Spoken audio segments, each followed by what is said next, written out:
Selamat pagi Bapak Ibu yang terkasih dalam Tuhan. Kita bersyukur untuk hari ini Tuhan kembali berikan kita kesempatan untuk sama-sama berdoa, sama-sama belajar firman, dan kita sungguh berharap agar melalui persekutuan doa pagi ini, iman kita diteguhkan lagi oleh kasih Tuhan.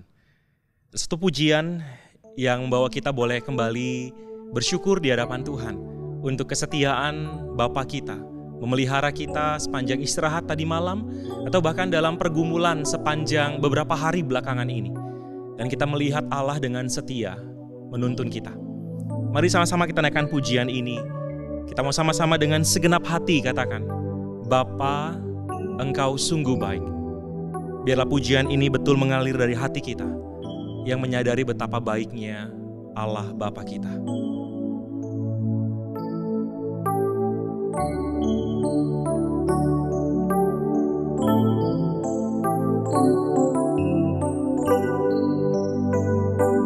Mari sama-sama dengan segenap hati kita naikkan lagu ini.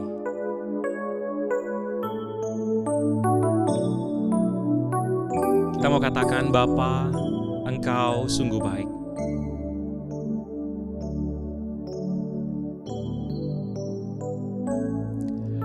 Bapa,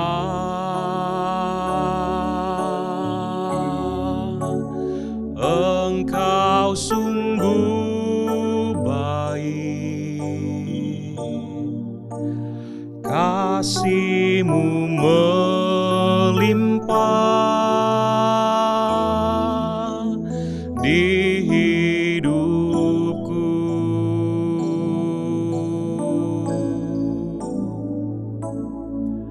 Bapa,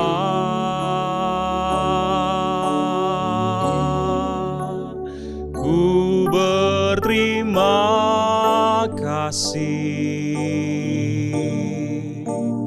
berkat-Mu hari ini yang Kau sediakan bagiku.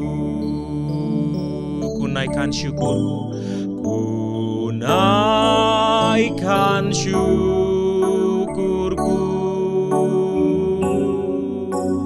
buat hari yang Kau beri, tak habis-habisnya kasih dan rahmat-Mu. Selalu baru dan tak pernah terlambat pertolongan-Mu, besar setia-Mu di sepanjang hidupku. Ku naikkan syukurku Tuhan, ku naikkan syukurku buat hari yang Kau beri, tak habis-habisnya kasih dan rahmat-Mu.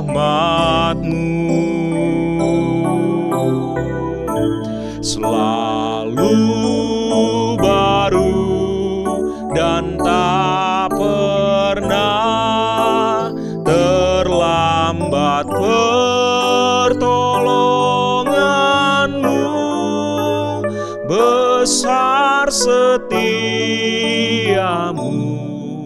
di sepanjang hidupku. Besar setia-Mu Tuhan, besar setia-Mu, besar setia-Mu Tuhan, besar setia-Mu. Sekali lagi dengan sungguh katakan, besar setia-Mu di sepanjang hidupku. Mari kita berdoa. Kami bersyukur kepadamu ya Allah, kalau hari ini ada, sebagaimana kami ada, semua hanya karena anugerah-Mu.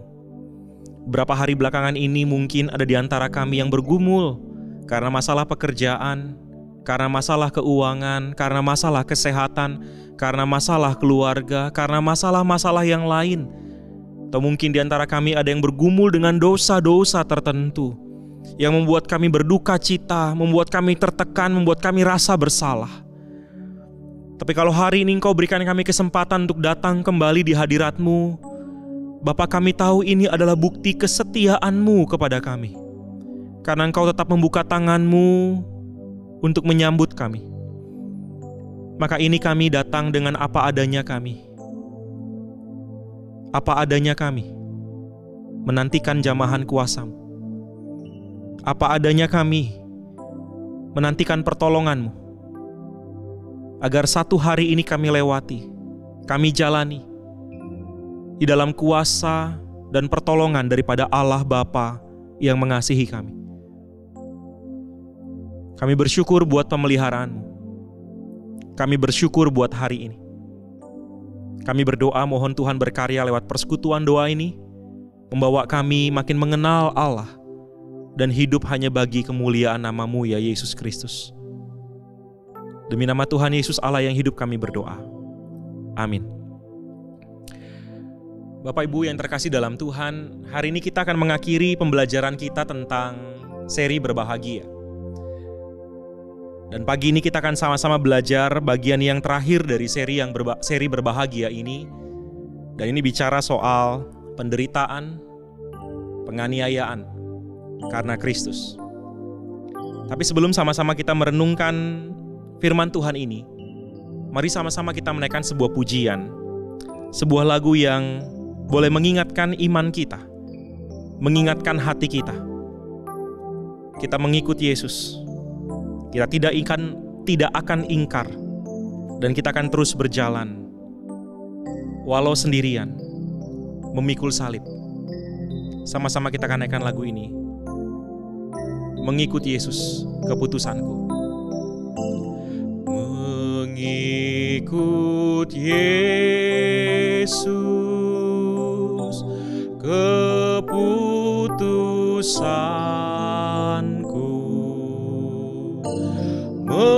Mengikut Yesus, keputusanku.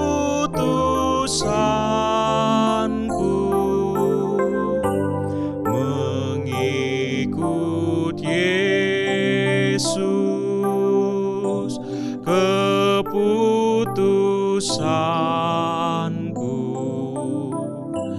Ku tak ingkar, ku tak ingkar, ku tetap ikut walau sendiri. Ku tetap ikut walau sendiri. Ku tetap ikut walau sendiri. Ku tak ingkar, ku tak ingkar. Ayat yang ketiga. Salib di depan, duniaku tinggal. Salib di depan, duniaku tinggal. Salib di depan,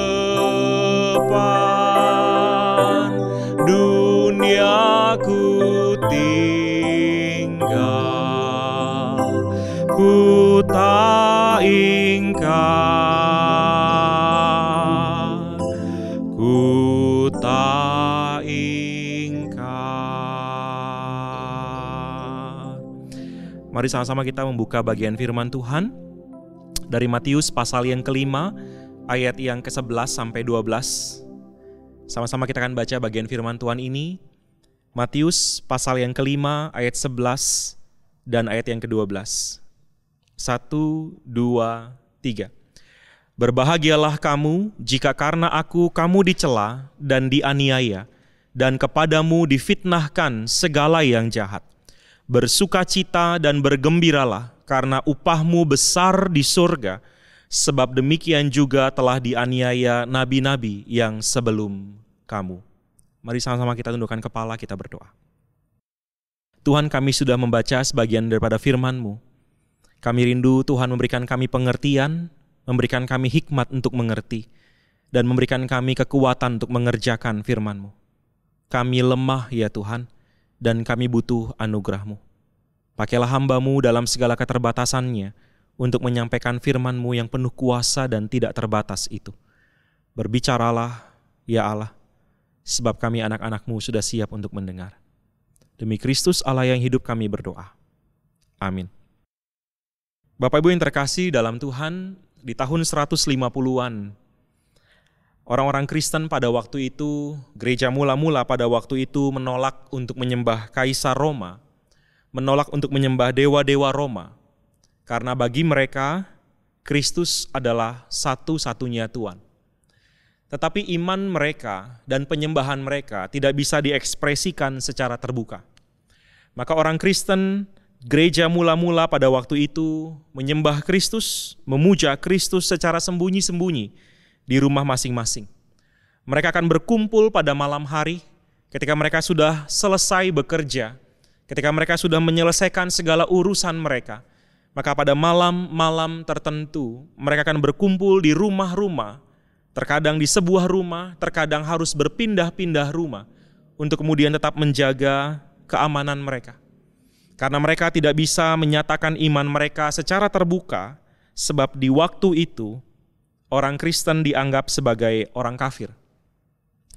Saudara, di salah satu wilayah Romawi, yaitu di daerah Smyrna, orang-orang di sana bahkan memburu orang-orang Kristen, mengejar orang-orang Kristen secara aktif. Mereka terus-menerus mengejar orang-orang Kristen untuk membunuh mereka, untuk membunuh orang-orang Kristen tersebut. Sambil mereka berteriak-teriak, enyahkan orang-orang kafir dari tanah Smyrna. Orang-orang Smyrna akan terus berteriak sampai mereka puas membunuh orang-orang Kristen di kota tersebut. Dan di kota itu ada seorang uskup tua bernama Polikarpus. Seorang uskup yang penuh dengan kasih, penuh dengan hikmat. Hidupnya mencerminkan teladan Kristus. Sehingga dia adalah uskup yang dihormati, disegani. Bahkan para pembesar kota Smyrna terus-menerus membujuk uskup Polikarpus ini untuk menghujat Kristus. Tetapi karena dia tidak mau menghujat Kristus, maka rakyat kota Smyrna yang membenci orang Kristen tetap memburu Polikarpus untuk membunuh dia. Atas desakan jemaat yang digembalakan oleh Polikarpus, maka Polikarpus terpaksa harus bersembunyi dari ladang ke ladang. Dari ladang jemaat yang satu ke ladang jemaat yang lain, bersembunyi di ladang tersebut untuk kemudian menghindari penangkapan dari para prajurit dan orang-orang Smyrna yang membenci orang Kristen. Tetapi setelah beberapa kali melarikan diri, setelah beberapa kali dia bersembunyi dari satu tempat ke tempat yang lain, akhirnya Polikarpus memilih untuk tinggal di sebuah tempat. Dan dia berkata dengan iman kepada jemaatnya, kepada orang-orang yang mengasihi dia. Polikarpus yang sudah tua ini berkata, "Anak-anakku, aku tidak mungkin terus berlari. Karena apa yang Allah kehendaki pasti akan terjadi atas diriku." Maka setelah beberapa waktu dia sembunyi, jemaat yang mengasihi dia akhirnya menerima keputusan daripada Polikarpus. Dan akhirnya Polikarpus berhenti di sebuah tempat. Dan dia menyendiri di sana. Namun entah bagaimana orang-orang Smyrna yang membenci kekristenan kemudian mengetahui tempat persembunyian Polikarpus. Akhirnya para prajurit datang, tiba di tempat tersebut untuk menangkap Polikarpus. Tapi di luar dugaan, Polikarpus justru tidak melarikan diri. Dia tidak takut, dia tidak melawan. Dia siap menyambut para prajurit tersebut. Bukti kesiapannya adalah ketika para prajurit itu datang, Polikarpus sudah menyiapkan makanan dan minuman untuk para prajurit tersebut. Sehingga para prajurit yang hendak menangkap Polikarpus terkejut. Karena bagaimana mungkin mereka yang datang dengan maksud yang buruk justru disuguhkan makanan dan minuman yang menyegarkan mereka. Maka di dalam kesungkanan, penghormatan kepada uskup tua tersebut, mereka akhirnya menikmati makan dan minum tersebut. Di waktu para prajurit makan dan minum, Polikarpus kemudian meminta izin untuk berdoa sebelum dibawa pergi. 2 jam kemudian, setelah Polikarpus selesai berdoa, dia kemudian menyerahkan dirinya kepada para prajurit tersebut. Dalam perjalanan, beberapa prajurit muda menangis melihat kesiapan orang tua ini untuk mati. Bahkan di antara mereka ada yang terus-menerus berkata kepada sang kepala prajurit, bujuklah uskup ini, agar dia tidak mati sia-sia. Sang kepala prajurit akhirnya berkata kepada Polikarpus, Bapak, apa salahnya menyebut Kaisar Romawi sebagai Tuan dan mempersembahkan bakaran dan kemenyan kepada sang Kaisar? Bukankah itu juga adalah hal yang baik? Apa salahnya engkau mengerjakan itu? Tapi dengan tenang Polikarpus mengatakan, tidak mungkin. Karena satu-satunya Tuan dalam hidupku adalah Kristus. Setelah berjalan berapa lama, akhirnya dia sampai di tempat pengadilan, berjumpa dengan gubernur Romawi yang mengadilinya. Sang gubernur juga kemudian berkata kepada Polikarpus, Polikarpus, aku dapat membebaskan engkau. Dan gubernur ini berkali-kali membujuk Polikarpus untuk angkatlah sumpahmu dan hujatlah Kristus, maka saya pasti akan membebaskanmu. Polikarpus kemudian menjawab perkataan sang gubernur dan berdiri dengan tegak. Dia berkata dengan tenang, selama 86 tahun, aku telah mengabdi kepada Kristus dan dia tidak pernah menyakitiku. Bagaimana mungkin aku dapat menghujat Kristus, Raja yang telah menyelamatkan aku? Setelah mendengar hal tersebut, rakyat Smyrna yang ada di gedung pengadilan tersebut kemudian meminta gubernur itu untuk membakar Polikarpus sebagai persembahan untuk kaisar dan dewa-dewa di Roma. Sambil mereka terus berteriak, inilah guru dari orang-orang Kristen, inilah bapa orang-orang Kristen tersebut. Dialah yang mengajarkan untuk memusnahkan dewa-dewa kita. Dialah yang mengajarkan orang-orang untuk tidak lagi menyembah kaisar dan dewa-dewa kita. Dialah yang mengajarkan untuk tidak lagi mempersembahkan korban sembelihan. Orang-orang ini adalah kutuk bagi negara Roma. Bakarlah dia bersama dengan para pengikutnya. Saudara, ketika Polikarpus mendengar ancaman dan teriakan tersebut, setelah orang-orang tersebut reda berteriak, Polikarpus berkata, apimu akan membakar dagingku 1 jam lamanya. Tapi kemudian api itu akan padam. Tapi api penghakiman akan membakar jiwamu dengan kekal, dengan abadi, selama-lamanya. Gubernur Romawi kemudian akhirnya menitahkan agar ia dibakar hidup-hidup. Dia diikat pada sebuah tiang dan kemudian dia dibakar.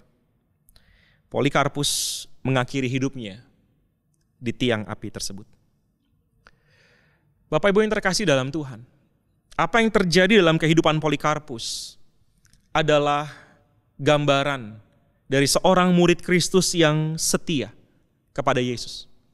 Apa yang terjadi pada Polikarpus adalah gambaran nyata juga dari ucapan yang Yesus ajarkan di ayat yang ke-11 dan 12 yang baru saja kita baca tadi.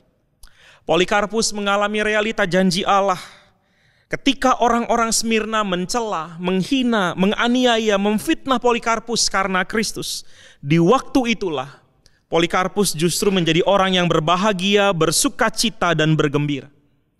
Saudara-saudara, ada 3 alasan kenapa kita bisa melihat bahwa kenapa orang yang menderita karena Kristus dianggap berbahagia. Kenapa Polikarpus yang mati di tiang api tersebut kemudian bisa kita anggap atau kita sebut sebagai orang yang berbahagia, seperti apa yang Tuhan sendiri katakan di dalam ayat firman Tuhan ini. Alasan yang pertama, karena penganiayaan itu menunjukkan betapa kita mencintai Kristus lebih daripada kenyamanan hidup kita, lebih daripada kenikmatan yang dunia tawarkan, bahkan lebih daripada nyawa kita sendiri. Saudara, ketika Tuhan berkata, berbahagialah kamu jika karena aku kamu dicela dan dianiaya dan kepadamu difitnahkan segala yang jahat. Maka jelas di sana bahwa semua peristiwa buruk yang terjadi itu terjadi bukan karena sikap hidup kita yang salah, bukan karena sikap hidup kita yang bertentangan semata-mata, bukan karena hidup kita yang berbeda, sekedar berbeda, bukan. Tetapi jelas karena Kristus yang menjadi alasan terbesar kenapa kita mengalami semua penderitaan tersebut. Dan ketika Kristus menjadi alasannya, maka itu artinya kita lebih mencintai Kristus daripada segala sesuatu, bahkan lebih daripada kita mencintai nyawa kita sendiri. Ibarat seorang ibu yang sedang mengandung, yang sakit, penuh penderitaan ketika mengandung, dan bahkan ketika dia harus bersalin, baik dalam kelahiran atau persalinan secara normal, ataupun secara operasi sesar, sama-sama mengandung resiko. Sama-sama ada penderitaan di dalam persalinan atau operasi tersebut. Tapi penderitaan itu kemudian lewat dan akhirnya melahirkan dan menghasilkan kebahagiaan.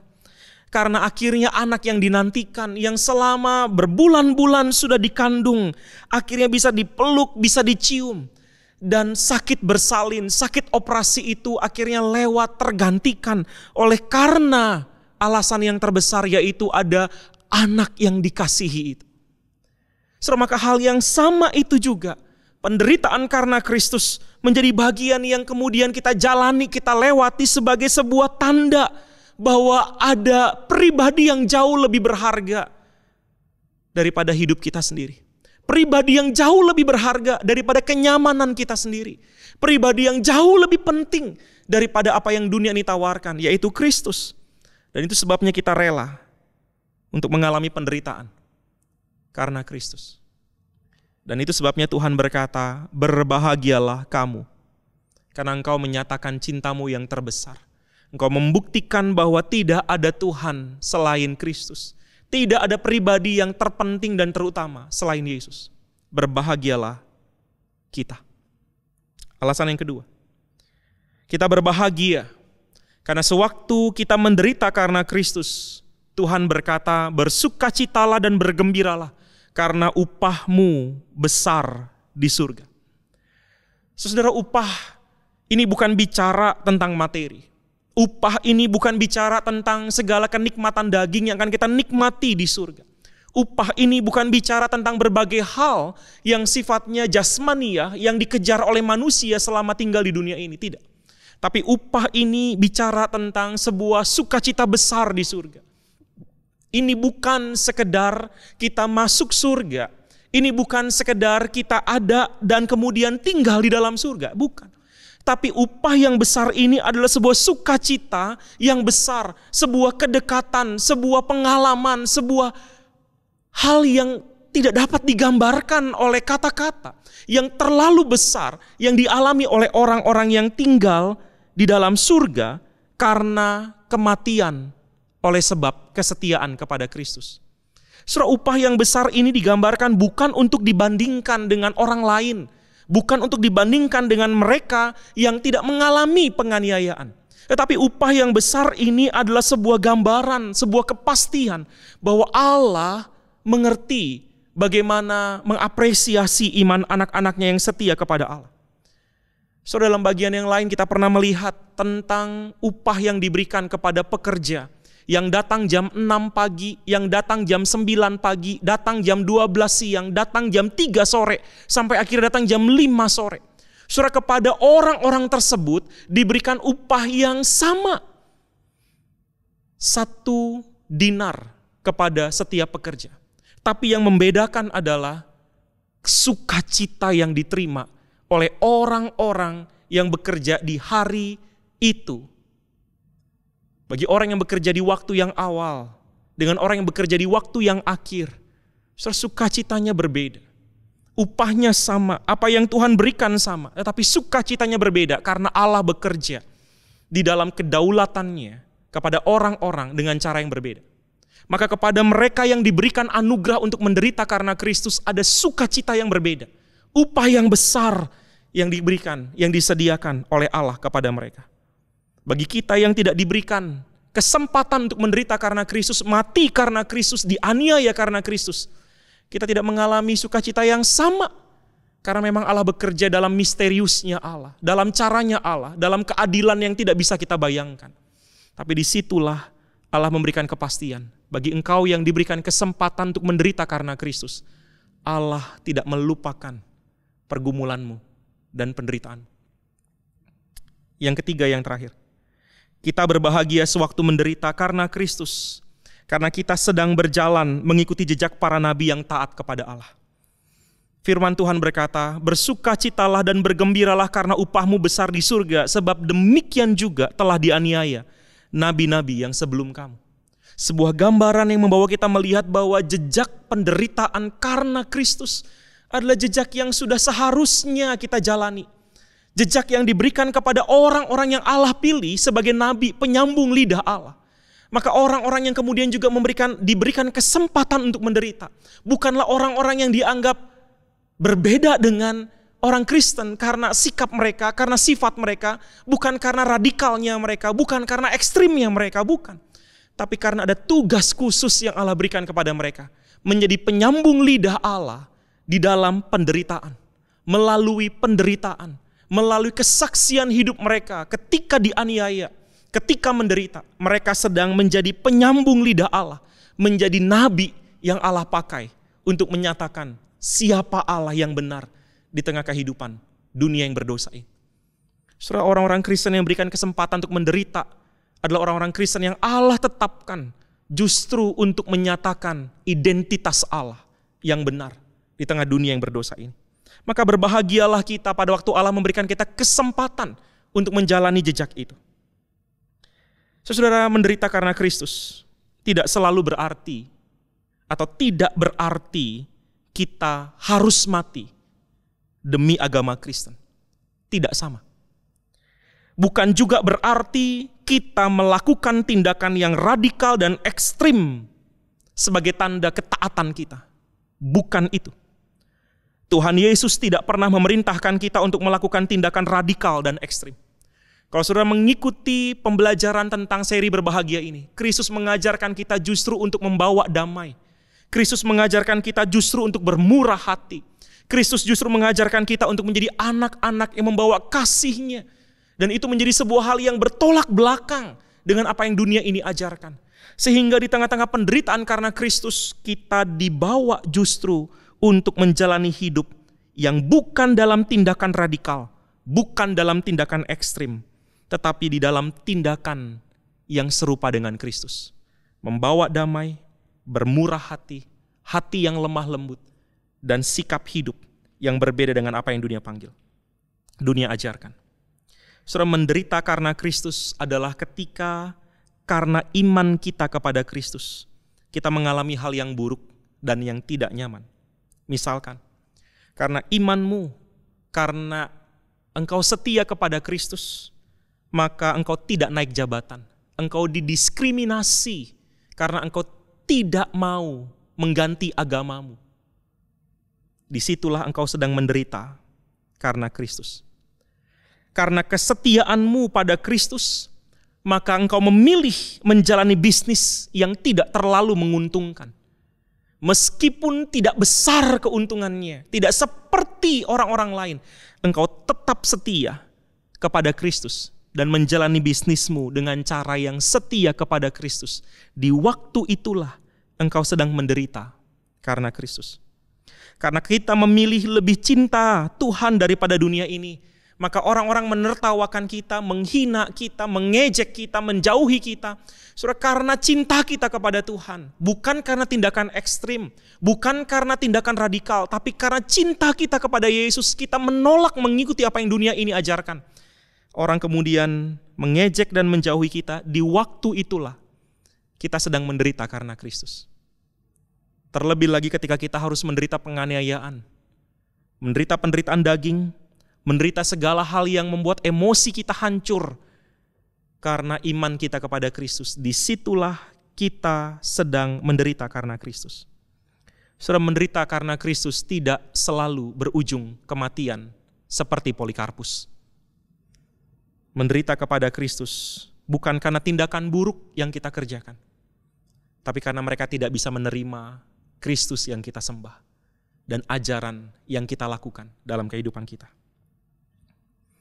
Saudara, semua tindakan buruk yang diakibatkan oleh kesetiaan kita kepada Kristus, Kristus berjanji itu akan membawa kebahagiaan melampaui apa yang kita bayangkan. Bahkan membawa kebahagiaan yang melampaui kematian. Maka berbahagialah jika penderitaan itu menjadi bagian kita. Karena Allah tidak pernah meninggalkan kita. Dan Allah selalu memberikan kita kekuatan untuk melewatinya di dalam kasih dan penyertaannya. Mari sama-sama kita masuk dalam doa. Bapa kami yang di surga, kami datang kepadamu, kami bersyukur kami boleh belajar lagi bagaimana menjalani kehidupan kami sebagai orang Kristen. Ketika Tuhan mengajarkan kami untuk setia kepada Kristus, kami rindu itu bukan sekedar teori yang kami mengerti. Tapi pada waktu Tuhan mengizinkan penderitaan karena Kristus, penderitaan karena cinta kami kepada Tuhan terjadi dalam hidup kami, kuatkanlah dan teguhkanlah hati kami ya Tuhan, agar kami boleh sungguh-sungguh hidup sebagai murid Tuhan, hidup sebagai orang-orang yang mengasihi Tuhan lebih daripada apapun. Dan kami boleh mengalami janji Tuhan ini, tentang bagaimana kami bisa mengalami kebahagiaan, sukacita, kegembiraan, upah yang besar di surga, hidup yang betul-betul mengasihi Tuhan. Tuhan, kami rindu apa yang kami dengar hari ini boleh menjadi kenyataan dalam hidup kami ketika Tuhan mengizinkan kami berjalan di jalan penderitaan karena salib Kristus. Tuhan, kami berdoa juga menyerahkan di dalam tangan Tuhan untuk beberapa doa syafaat kami. Tuhan, kami berdoa berserah ke dalam tangan-Mu ya Tuhan, untuk saudara-saudara kami yang mengalami gempa bumi di daerah Cianjur. Di sana ada gereja-gereja Tuhan, di sana ada STT, ada orang-orang Kristen yang mengalami musibah ya Tuhan. Dan kami sungguh berdoa memohon belas kasihan Tuhan. Tuhan, campur tangan, Tuhan kuatkan mereka. Bahkan pakailah mereka ya Tuhan menjadi saluran berkat dari Tuhan untuk orang-orang yang juga mengalami penderitaan karena gempa bumi di Cianjur ini ya Tuhan. Kami sungguh rindu Tuhan juga berkati pemerintah daerah untuk juga boleh dengan sigap, boleh kemudian menangani korban yang ada. Dan kami sungguh rindu biar kiranya Tuhan, saudara-saudara kami ini, mereka boleh mengalami penghiburan, kekuatan daripada Tuhan di tengah-tengah gempa bumi yang terjadi. Bapak, kami juga berdoa menyerahkan dalam tangan-Mu untuk persiapan ibadah yang akan sama-sama kami lakukan besok. Tuhan, kami rindu biar kiranya besok setiap pelayan Tuhan, setiap hamba Tuhan yang melayani, mereka boleh sungguh-sungguh ya Tuhan mengerjakan bagian dan tugas mereka dengan hati yang takut akan Tuhan. Sehingga firman Tuhan yang diberitakan, pujian yang dinyanyikan, setiap rangkaian ibadah, semuanya boleh membawa setiap anak-anak-Mu, baik di gereja ini maupun di pos PI, di gereja manapun, untuk bertumbuh makin hari makin mencintai Tuhan, hidup memuliakan Tuhan. Berkatilah ya Tuhan. Kami juga menyerahkan dalam tangan Tuhan untuk sarasehan misi sinode yang akan dikerjakan hari Selasa dan Rabu.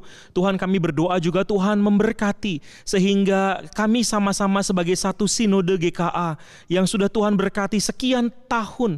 Tuhan, kami rindu kami boleh sama-sama eksis sebagai gereja yang dengan setia mengerjakan panggilan Tuhan untuk melakukan misi di tengah-tengah daerah, di tengah-tengah kota, di tengah-tengah wilayah di mana Tuhan izinkan kami berada.